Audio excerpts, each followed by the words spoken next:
just make my case. Drops mic when I'm done. One more can I say? Not bite to my tongue. I don't like the taste. I'm on and I'm on and I own my opponent. I'm always in the zone, either zoned out of zone. And then we could get it poppin'. Pick the topic if you want. Skip and shine and skip and hoppin'. Took these sports and made them pop. Say, alright, undisputed. Good morning, everybody, and welcome into Undisputed. We have a fabulous, packed show for you today. I'm Jen Hale. Welcome in Skip Bayless and Shannon Sharp. Good morning, guys. How are we? That's how you quarterback. That's the quarterback you watched last night. The best in the game. Derek Carr? The best in the game. Wait, who had the best QBR last night? Derek Carr had a better QBR than Mahomes? Who leads the NFL in passing touchdowns without Tyreek? Oh, wow. Interesting. I don't hear somebody talking about, well, no Mike Evans. When is Julio going to play? When is Chris Godwin going to play? Who now has the greatest tight end in NFL history? You weren't saying that when he had Gronk for a decade. Yeah, I think Gronk just got left in the dust. Whatever. We're going to talk about that We're a little. going to talk about that.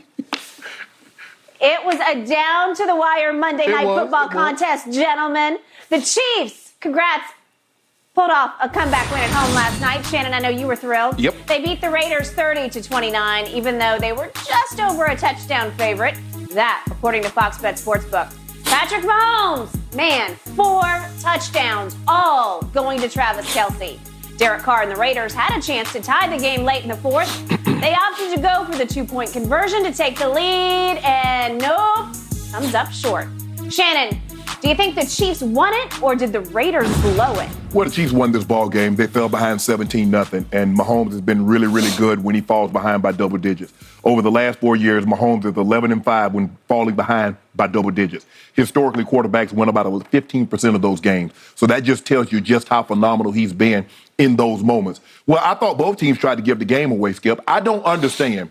Why wouldn't the Chiefs just kick the PAT, go up by 8, force the Raiders to score a touchdown and a 2-point conversion just to tie you? Why would you go for the 2-point conversion, miss it, and now they can go for a 2-point conversion and beat you? Because Andy Reid has a new State Farm commercial. He's got to live up to it. That's why. And then, he's got to try to show everybody what a genius he is. And then Josh McDaniels, he one-ups his dumbness. He did. Why not kick the PAT, Skip, and tie the ball game? Because if you miss it, now you're down 1. You've got to hope your defense can hold, get you the ball back, get back in field goal range in order to win the ball game. Instead of just taking the PAT, and it seems like one stupid act deserved followed up by another. Yep. Skip, I just think I think the Chiefs won this ball game. Even though that call that Chris Jones could have been fatal, could have been really, really, but not fatal, but could have been really, really bad because they got 3 points they didn't deserve to have in a situation like that. But give Mahomes credit, somehow he was able in 30 seconds to get them back down the field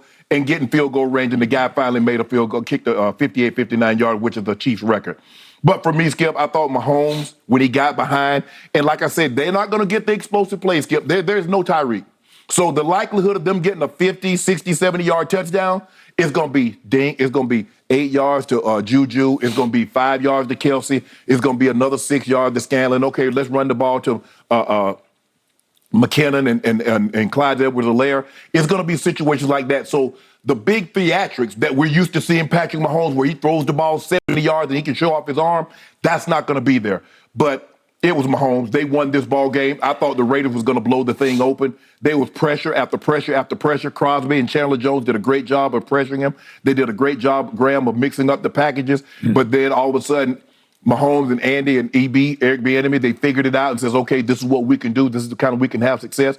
But if you think about it, Skip, now we're starting to see add another dimension. Ever since that playoff game when he did that against Tennessee, you remember he scrambled for like 30 yards, took out running looking like Lamar Jackson? Yeah, sort of. He looked like Lamar Jackson plus 100 pounds. Now, all of a sudden, he's not afraid to use his legs. If you run by him, you don't level off, he'll jump out the window and he'll take off on you. But I thought the Chiefs won this game, Skip. That was a very hard-fought ball game. Devontae Adams was playing well. That bobble really hurt. And I called it. I first guessed it. I was like, nah. He caught it, toe drag, but then he bobbled it, Skip, and then he wasn't able to get his feet back down again. So I thought the Chiefs won this ball game more so than the Raiders lost it. Okay. Big picture. And by the way, but I'm not going to let you slide. What? Did you just suggest, or did I hear correctly, that Patrick Mahomes is more clutch than Tom Brady is? Patrick Mahomes is the best quarterback playing in 2022. Patrick Mahomes is better than Tom Brady in 2022. Wait, the players in this league just voted Tom Brady the best overall player in the whole league going into this season. Did Patrick Mahomes just beat Tom Brady? Did he go to his house and beat him? Yes or no? Did he do that? Has he beaten him more than Tom's beaten him? No, they're tied. They're 3-3. Okay. The point is, don't start in with the clutchness. Don't try to sell my homeboy as all-time clutch. The clutchest quarterback plays in Tampa. All he did was win his first 6 Super Bowls with game-winning drives in the fourth quarter or overtime. All he did was go to Mahomes' house in an AFC Championship game and convert 3 straight 3rd and 10s in overtime to win the game. That's all he did. He should have did that against Green Bay this year, and he should have did against Patrick Mahomes this year. Did he do that against them? All he did is make Patrick Mahomes look silly in a Super Bowl game. That's all he did. Yeah, well, when pressure comes, it happened to him. You see what pressure did to Tom Brady? I got it. Okay. I'm about to make the case that the Las Vegas Raiders are the best 1-4 team in NFL history because they easily could be 4-1. I could even make a case they could be 5-0, but they are not.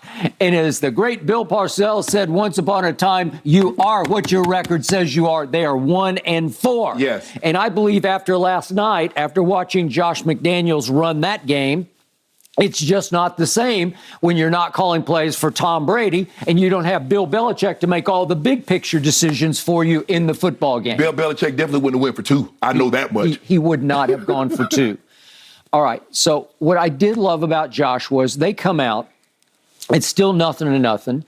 And they face a 4th and 1 near midfield. And what do right out of the box?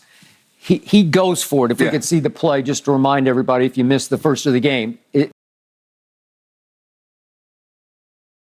Josh said, let's just go for broke. And they got Devontae single covered, and he barely gets it to him because he tried to be too fine with it. But, you don't want to overshoot him. You don't want to do Lamar. You don't want to do Lamar. You got him so wide open, Skip. And this is where he's had a hard time connecting with a guy who's like his brother, he grew up with him, so to speak, in college, and they don't have great rapport yet because there are a couple of back shoulder throws where I'm saying, are you guys on the same page? Have you practiced together? Well, that's where he misses Aaron, because he and Aaron never miss those back shoulders. They never miss that. And Aaron got to the point where he could almost blindfolded throw it in Devontae's direction and get Devontae open. And they don't have this yet. And I don't know if it's a Derek Carr problem or a Devontae problem, but we're going to get to this in a few minutes. But Devontae just boiled over in frustration, obviously shoved down a credentialed worker at the end of the game, and we'll get deeply into that in just a moment.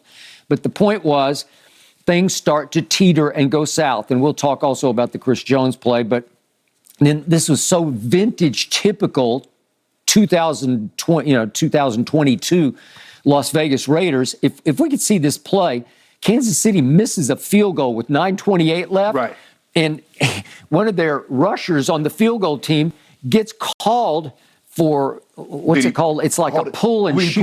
Pull and let the guy run through. It's called pull and shoot, but he's reaching out and grabbing and jerking down the blocker, trying to open a hole. Yeah, you can't do that. Okay, you can't do it.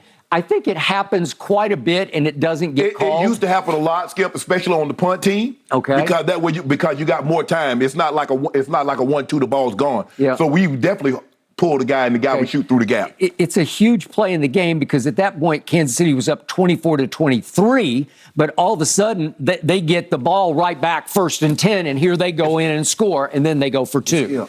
In a situation like that, why would you even do it? Why would you, in a situation it's 24-23? I have no idea because he's shaky already, the field goal kicker. And he missed again. And it would have been a psychological blow, not just to the Chiefs, but to the crowd. It takes the life out of the crowd. Oh, no, we missed another field goal. So that was a crucial play. But yet and still, Derek Carr finally comes up big. It's a 3rd and 6 from the Kansas City 48. And he finally connected with Devontae on a real play. It wasn't like a trick 4th and 1 play. They got him bracketed here. They played in and out. And Devontae put his hand up because he ran right between them. And this is a wrong foot throw, moving forward in the pocket, and hit him, dropped a dime down the chimney on him. So he's throwing it off his wrong foot as he's running forward. But he's got enough arm strength. He gets it there. And Devontae, when he broke, he's got his hand up. Okay. So this is the play of the game, it looks like, for the Raiders, because all of a sudden you've caught up. You've stemmed the tide. Yeah. You've broken the momentum. All of a sudden, it's a tie. No, it's not a tie game. All of a sudden, they're going for 2 with 4 minutes and 27 seconds left. Okay, and obviously on the broadcast, Troy Aikman and were Joe they Buck losing saying, their mind too? Okay, well, they're saying that the analytics say go for it. Here's what the analytics say. And let's get you Trust fired. me, they will get you fired. But the analytics are in a vacuum. The analytics just say anytime you have something in 2 to go for it, because you can make, the odds are probably 55% that you can make a 2-yard gain for whatever it is. Right. Well, you have to weigh your situation. Correct. What does the game management feel like at that point? Right. What is happening? Well, you scratched and clawed your way back into the game. Your quarterback just made a huge throw. Right.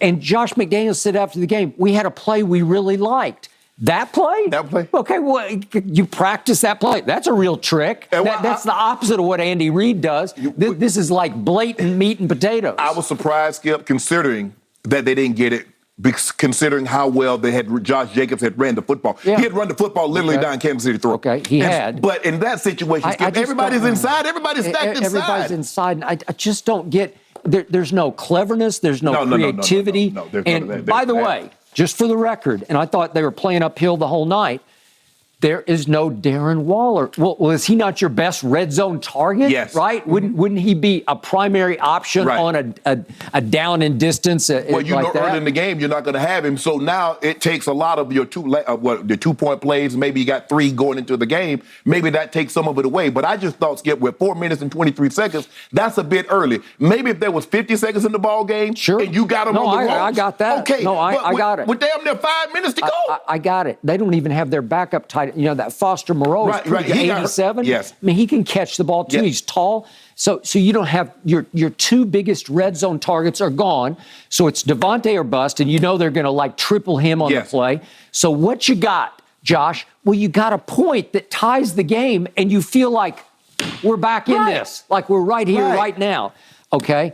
So they again, Derek Carr's throwing up his hands like he made it. And it wasn't even close. If we could see the 2-point try again. I mean, both knees hit way down. And even Derek said after the game, I thought he scored. It wasn't close. It's not even close. You can see it from the side view. I'm not sure we have the side view, but he just didn't get there. No.